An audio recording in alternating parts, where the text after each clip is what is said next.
mort est un choix. Beaucoup nous ont appris que Dieu a décidé qu'on devrait mourir. Mais nous-mêmes, on décide de mourir. On choisit de mourir. J'ai souvent dit aux gens que l'accident est évitable. L'accident, quand on utilise le terme un accident, je dis que l'accident est évitable.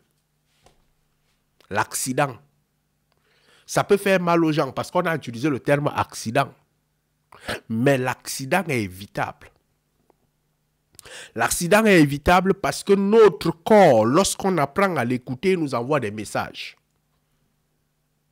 Les énergies, lorsqu'on apprend à les écouter, nous envoient des messages. Et lorsqu'on sait interpréter et comprendre les messages de la nature, on peut éviter des accidents. On peut éviter beaucoup de choses. La vie, par exemple, est un choix. La santé est un choix.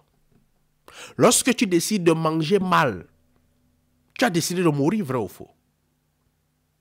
On te dit très bien que McDo là, que tu manges là, c'est pas de bonne qualité, ça va t'amener. Tu te dis que non, ça a un très bon goût, mais tu sais que ça réduit ton nombre de jours de vie.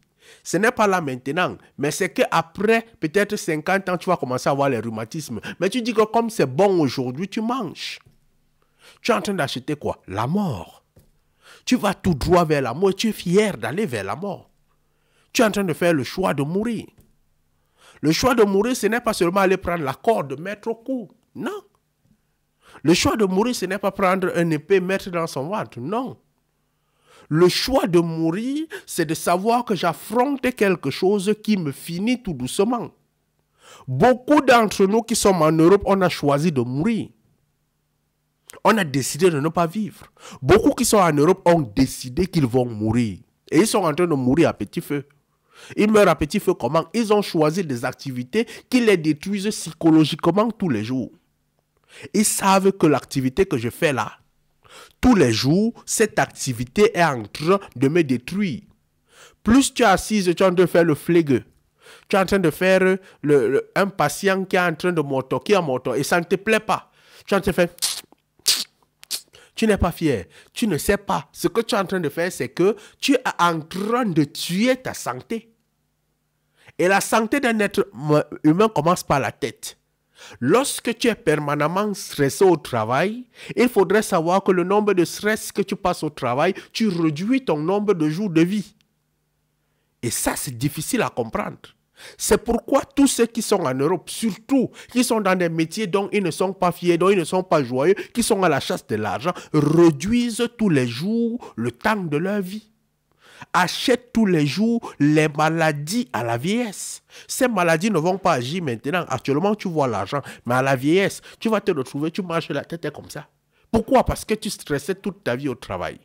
Tu vas te retrouver, tu marches, tu ne peux pas tenir sur tes pieds parce que tu stressais tous les jours au travail. Et à ce moment, c'est un choix. Parce que tu décides de mourir tout doucement. C'est un choix de vie. Tu décides d'aller vers la mort. Tu décides de progresser tous les jours vers la mort en faisant ce choix de mourir le plus tôt. Mais si tu décides de vivre pour longtemps, en disant, moi je m'en fous de l'argent, je mène ma petite vie, je n'en veux à personne, je n'envie personne. Tu commences à vivre dans ton village, tu fais ta petite plantation, tu manges ta nourriture bio, tu fais ceci, tu vis là-bas. Rien ne te dérange dans ton environnement de vie, dans ta façon de vivre. Il n'y a pas de climatiseur, il n'y a absolument rien qui te tourmente. Ce qu'on appelle modernisation, ça ne te concerne pas. Si ta vie est faite pour pouvoir faire 50 ans, 30 ans, 90 ans, tu vas faire tes 90 ans et tu vas mourir du jour au lendemain, comme sans aucun problème. Mais plus nous décidons de bien vivre sur Terre, pour pouvoir montrer que nous sommes des riches, nous sommes des hommes de valeur, nous sommes des hommes importants, nous sommes des hommes dignes de la société, nous sommes des gens qui sont au-dessus des autres.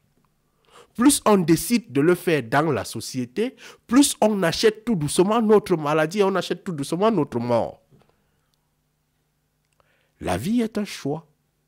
La mort est un choix. Lorsque je dis que l'accident est inévitable, même la société, lorsque tu pars faire le permis de conduire, on te montre que l'accident est évitable. C'est pour ça qu'il y a la sécurité au travail. La sécurité au travail, la plupart des accidents qui arrivent lors du travail, c'est juste une petite seconde de manque de concentration. Juste une petite seconde de manque d'attention. Aujourd'hui, le téléphone amène beaucoup de gens à faire des accidents. Tu te lèves comme ça, tu es conscient que tu as bu de l'alcool. Tu es conscient toi-même que la route que tu es en train de prendre là n'est pas de bonne qualité. Mais tu décides de voyager sur cette route, tu as fait le choix d'aller mourir. Tu connais que la route n'est pas de bonne qualité, mais tu as fait le choix d'aller mourir. Parce que tu peux décider de ne pas aller sur ces routes. Ce qui veut dire que ce que tu peux faire là-bas, si c'est que c'est un deuil, c'est un voyage, c'est un travail, c'est pour ceci, c'est pour le business, tu décides de ne pas faire ce business. Parce que tu ne veux pas passer par ces routes. Alors tu mets ta vie en sécurité que de passer par ces routes. J'ai un monsieur un jour qui a pris l'initiative de ne jamais prendre le Benzikin ou sinon la moto au Cameroun.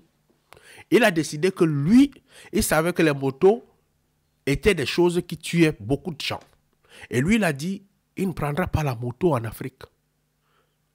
Jamais. Donc, s'il n'y a pas le taxi, il ne monte pas sur la moto. Mais ce monsieur, c'est la cuillère. La cuillère qui l'a tué, la cuillère. Il est mort par accident. Il a manqué une seule chose, l'attention. Il a contrôlé tout son environnement. Il a compris que là où il peut facilement passer, c'est par un accident de route. Mais il n'a jamais contrôlé que son accident peut venir de la maison. C'était trop simple. Le monsieur a évité les motos. Il est arrivé chez lui. On lui a servi la nourriture. Malheureusement, on avait coupé le courant. La cuillère qu'on a mise sur sa table, les enfants qui étaient à la maison avaient pris la cuillère en longueur de journée. Ils étaient en train de limer la cuillère. Il limait la cuillère. Le monsieur ne s'est pas rendu compte. Il était en train de manger. Quand il a pris la cuillère, il voulait lécher la cuillère. La cuillère a tranché sa langue. Quand la cuillère a tranché sa langue, c'était difficile. Il a commencé à perdre le temps, le sang. Il est mort par accident. Juste derrière une cuillère. Ce qui veut dire qu'il a manqué d'attention et de contrôle sur la cuillère avec laquelle il mangeait. Pourquoi? Parce qu'il n'y avait pas de courant. D'où on va parler d'accident. Mais s'il avait eu un contrôle minutieux des éléments qu'il utilise et de savoir que les enfants, peut-être parfois, ils jouent avec des cuillères, ils ne devaient pas se retrouver sur le lit de la mort. Les accidents sont évitables, mais juste, nous sommes des personnes qui ne se contrôlent pas. Donc, je pense que j'ai répondu à la question de Nazor Luxray, c'est ça, je ne sais pas. La vie est-elle un choix et le truc est-elle un choix? Je crois avoir essayé à mon niveau. Une autre question.